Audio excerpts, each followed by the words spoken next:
Alright, we are here to review Separate Hunt of Ninja Turtles. This is where the Turtles are finally settling into their new, pizza home.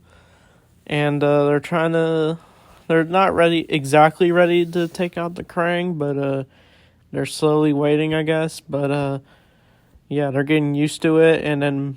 But first, after Mikey and April kind of settle in, and with Splinter, Raph, Casey, and Leo come back with a whole bunch of stuff, Donnie's equipment, and of course the TV, which is nice. But meanwhile, we see the return of Ivan Shirago and Anton Zek. They're trying to survive into the city as the Krang are still invading. They're just just eating cockroaches with ketchup. It's gross, but they're just in that museum looking thing, and they try to get out, but there's just too much Krang.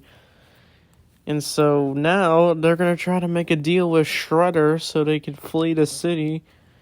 Is what they're gonna do is they're gonna try to kidnap Karai for Shredder so he can find them a way out. But we know how that's gonna go.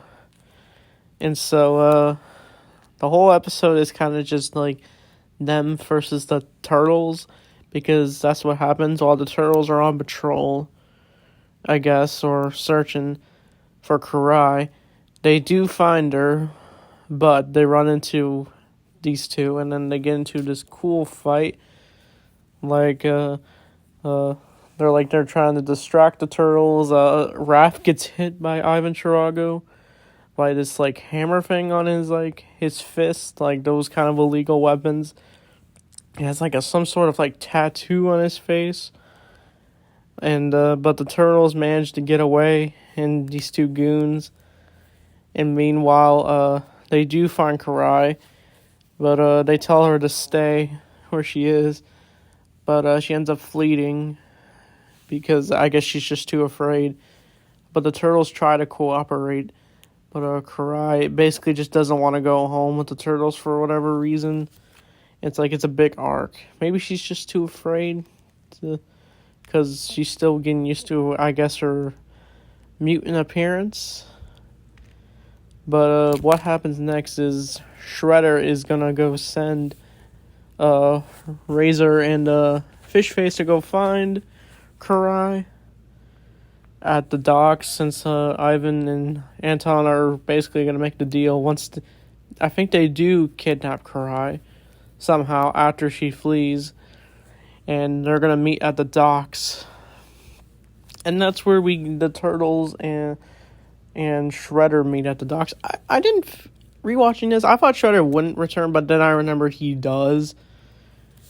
And he's basically just desperate for Karai, even though Shredder knows that he's not the actual father.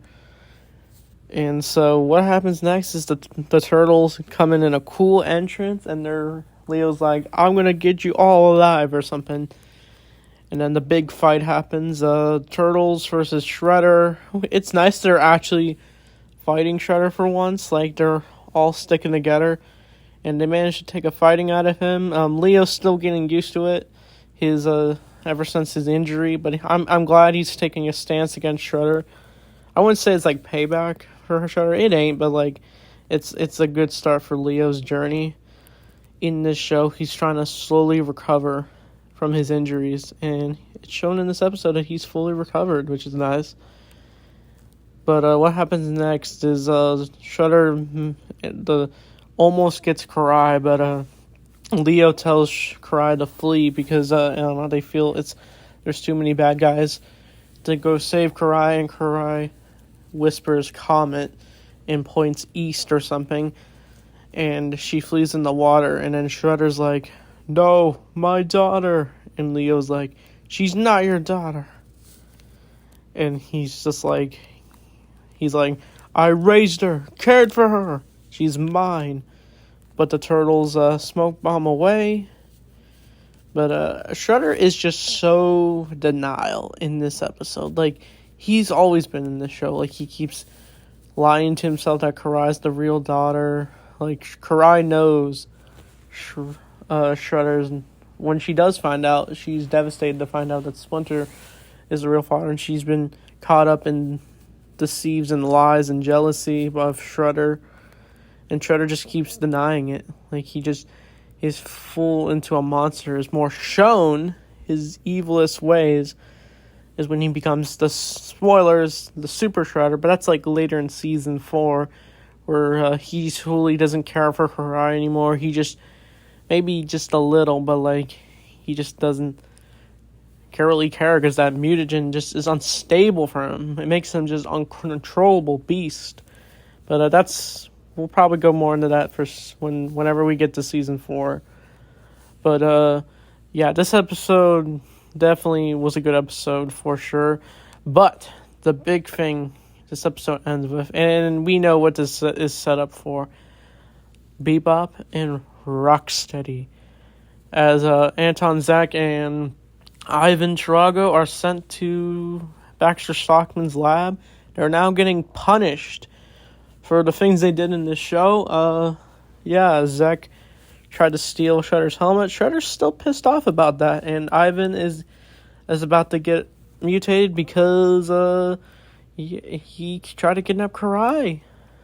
And what's weird is what's funny is ironic is Ivan says that he could never turn into mutant. Like, he said he never wants to be a mutant, but we know he's gonna become a mutant, as they are terrified. And then Fishface and Raza are just making fun of them for gonna become a warthog and a rhino, and we know this is set up for Bebop and Rocksteady.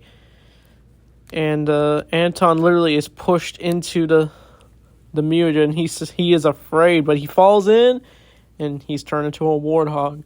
But Ivan tries to be like, Shredder, I could never be a mutant. Let me.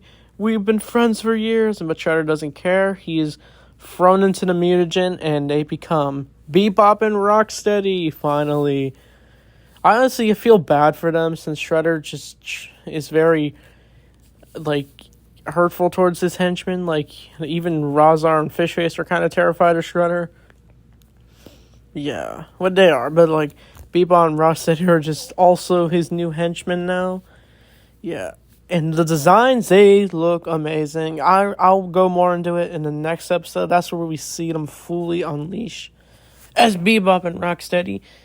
I feel like more in the show as it went on, they both kind of become comic relief characters. I mean, they kind of always been when they were human, but yeah, these designs, all I can say is they look amazing. And so that's Separate Hunt, a really good episode. I probably give it a 9 out of 10. I don't think I really have any issues with this episode. This was just a good, solid episode. Getting back into the Turtles versus Shredder. Yeah. And we're slowly seeing them trying to save New York from the Krang. And seeing Bebop and Rocksteady in the show finally is a dream come true. Even though they were all in the 80s show. They were just goofballs in that show. They weren't in the 2003 show, but they got referenced. They weren't in the Next Mutation, but we don't talk about the Next Mutation. But anyway, the next episode I think is called The Pig and the Rhino, and that's going to be about Bebop and Rocksteady. So, that being said, thanks for watching, and Turtle